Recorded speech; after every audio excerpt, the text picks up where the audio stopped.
back to the Twilight Zone's love for military-themed episodes, and this time it's an hour-long story. The 30-Fathom Grave is another tale I have mixed feelings over. There's sincerely a ton of fascinating concepts, epic visuals, awesome settings, and an eerie tone present all throughout. However, it suffers a similar problem as Mute. There's some heavy pacing issues, and it feels like this was supposed to be another half-hour episode originally, which got forcefully turned into a way longer episode than it should have been. In this sea tale, we follow a US Navy destroyer crew out on a routine patrol off the Guadalcanal, until one day their sonar picks up a mysterious tapping underwater, where they uncover a ghost ship.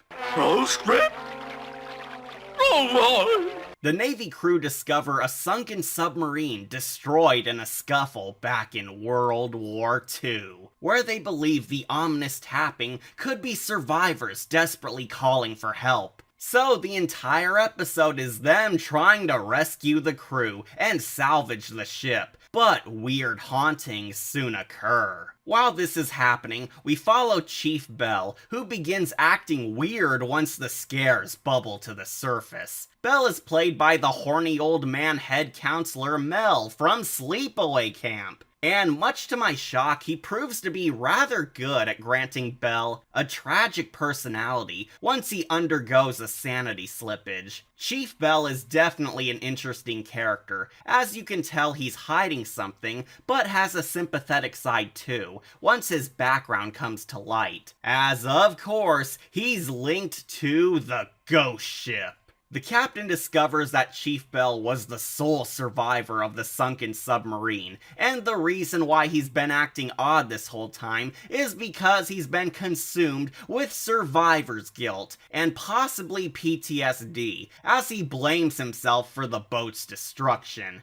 Oh my! The episode soon spirals into a genuinely creepy, ghostly adventure. It's almost like a haunted house story, but set in the ocean. Creepy stuff. The tapping sound is heard all throughout the episode. The crew makes several attempts to make contact with the sub, yet get no response. They send a deep diver down frequently to get in, only to realize the doors are locked, and Chief Bell is haunted by the ghosts of his former shipmates. A lot of this story reminds me of The Fog and The Abyss, as the mystery feels like it influenced similar tales at sea like those. The show seriously got a naval vessel to film on, which looks amazing, and grants this episode a realistic scale. It truly feels like this episode got more money compared to other Twilight Zone arcs. Plus, the ocean makes for a sinister world, as the crew begins to feel isolated with the ghouls. The story gets more unnerving once we unlock Chief Bell's backstory, and the spirits seemingly send threats to him. The deep divers soon find Bell's dog tags left on the ship ruins, almost as if giving him a message, and when the captain finds out, he interviews Bell. The chief is haunted by ghosts of his fallen shipmates, beckoning him to join them, and he starts cracking to the guilt consuming him, making his crew worry about his mental health. The episode toys around with the idea that the ship and Bell could be haunted by ghosts, or it could all merely be a coincidence. The captain and his inner circle theorize that the tapping might be machinery banging on the hull, and the medic believes Bell is losing his mind, so the ghosts could be hallucinations. However, once the captain interviews Bell about his ill health and connection to the sub, it's here where we learn the truth. Bell's guilty because not only did he survive, but he believes he caused the submarine's destruction,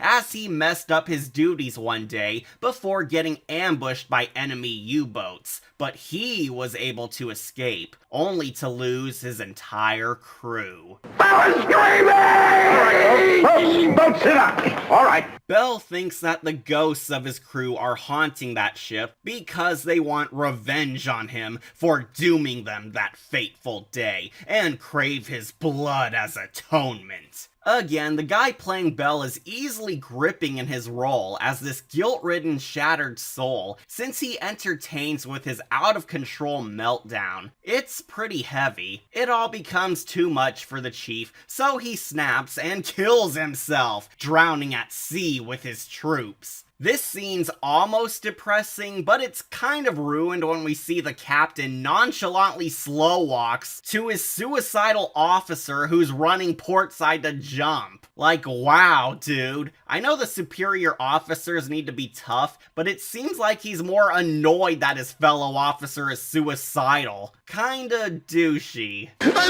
love being a jerk! Alas, Bell dies, and the crew find no body, implying that his soul was taken as payment. The ominous tapping stops, and they finally get on board the sub, where they see that the tapping could have been caused by machinery after all. But they also spot the corpses of the dead troopers, where one of them was holding a hammer in his hand.